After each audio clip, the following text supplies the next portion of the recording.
Okay, y'all, this is the conclusion to the Biggie biopic. Now, like I stated before, Big might have cheated on Faith with numerous of women, but she was the wife. Kim was his bitch. His heart was with Faith. Look who got his last name and who didn't. Not trying to put Kim down because I was once a big fan of hers until all that plastic surgery shit she jammed herself up with. Faith Evans, I rock with you heavy, girl. What was Pac doing in New York at the time of the 1994 Quad Studios incident? The day after the shooting, Pac appeared in a wheelchair at his essay trial, which was the reason he had been on the East Coast in the first place. As I stated in the All Eyes on Me story, he was found guilty. On the night of November 30th, 1994, Pac headed to Quad Studios because he was invited to rap on a song with East Coast rapper Lil Sean. Big and them happened to be at the studio as well. Were Puff and Big responsible for the assault on Tupac at Quad Studios? Puff has denied allegations that him and Big had anything to do with the incident at Quad Studios. These allegations came about 14 years after the assault in 2008. Puff said, quote unquote, "This story is beyond ridiculous and completely false. Neither Big nor I had any knowledge of an attack before, during, or after it happened. The Lil C's really hollered down to Pac before he entered the Quad Studios building prior to the shooting. This is pretty much a fact. A 1995 Tupac interview reveals that this to be true. Pac said, as we're walking up to the building, somebody yelled from the top of the studio. It was Lil Caesar, Biggie's sideman. Moments later, that's when the assault took place as Pac and three of his friends, Stretch's buddy Fred, and Pac's sister's boyfriend, Zayd, entered the elevator in the lobby of the building. In addition to shooting him 5 times, the attackers robbed him of over $35,000 in jewelry. Were Pac's attackers really dressed in army fatigues? Pac confirmed that this was true. He said that when they got to the studio, a dude was outside in army fatigues with his hat low on his face. He never looked up. Pac said that he never saw a black man not address him either disrespectfully or with respect. Dude just looked to see who Pac was and held his face down. Pac said that it didn't click because he had just smoked some weed.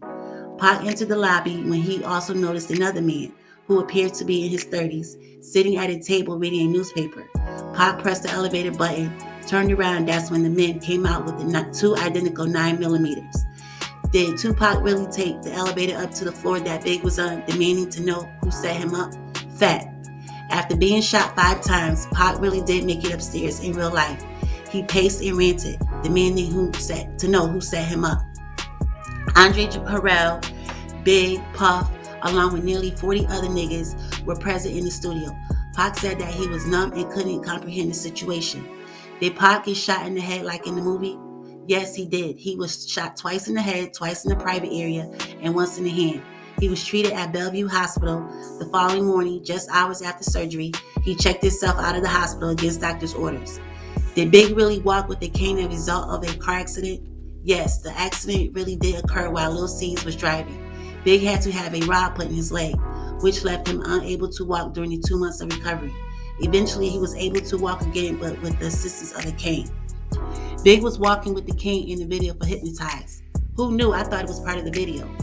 Big addressed his unfortunate accident in the song Long Kiss Goodnight, singing the lyric, "I used to be hard as Ripple B until Lil C's crippled me." Although redacted from the film, the car accident was actually a blessing in disguise because while in the hospital, doctors examined Big and they found that he had severe respiratory issues that could have ended his life at that point or some point if the other incident hadn't taken place. The respiratory problems stemmed from Big having asthma and smoked an endless amount of marijuana. Did Big really have a tattoo as in the film? Yes, he had Psalms 23 tatted on his left arm. Lil C's and D-Rock got the same tattoo. Big and his mother said the prayer numerous times. Who killed Biggie Smalls? On March 9, 1997, after leaving an after party co-sponsored by Vibe magazine and held at the Peterson Automotive Museum, Big was gunned down in a drive-by shooting at the corner of Wilshire and Fairfax in LA. Biggie's murder remains unsolved, despite a handful of possible theories regarding the identity and motives of his killer. One theory that I think is the more plausible one is that Suge Knight hired one-time LAPD officer David Mack, who is also a convicted bank robber with gang ties to the Bloods, to arrange a hit on Big, and that the gunman was a hitman and mortgage broker by the name of Amir Muhammad. I also believe that the theory that Suge had one of his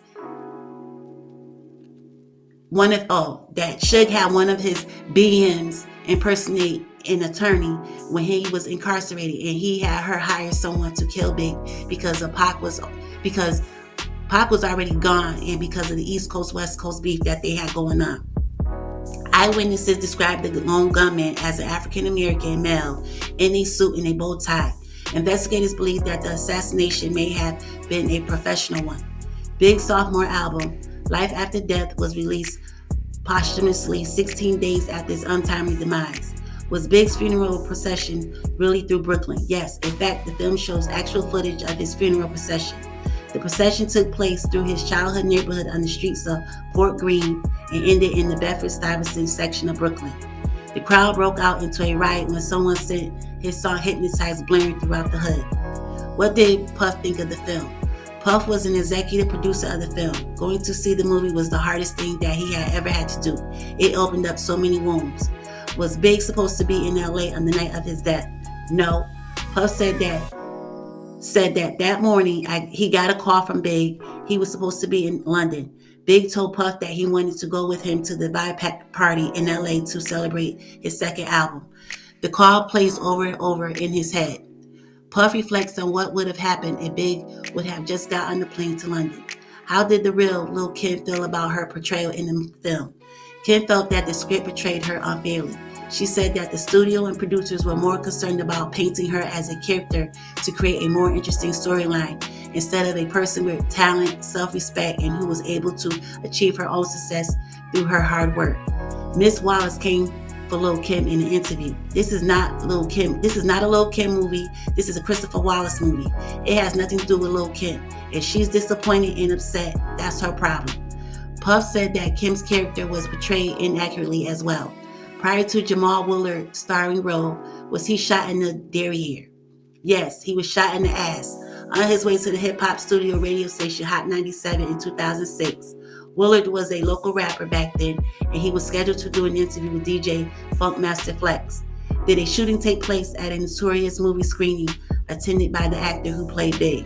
Yes, on January 16, 2009, Jamal Willard attended the showing of the film at the Grand 18 Theater in Greensboro, North Carolina. More than 700 moviegoers were evacuated after patron Clive O'Connor was shot twice in the stomach during an argument in the theater's lobby. Did Big's mom use her own real food recipes for the food scenes? Yep, she sure did. To make the film even more authentic, Miss Valletta Wallace brought her own recipes and ingredients to the scene. Did Big's real-life son play him in the film? Yes, Christopher Wallace Jr., aka CJ, portrayed the young version of his father in Notorious. 12-year-old CJ at the time is Big's son by faith. He was nearly 4 months old when his father was killed in a drive-by incident. Does Big's son want to be a rapper when he grows up? Probably, CJ told an interviewer, but first he wants to go to college and study film. Okay, that's it for What's Fact or Fiction on the biopic of Notorious. Okay, y'all, thanks for listening. Please like, share, and subscribe. And sorry for the, little mishaps in between, but, thanks for supporting me.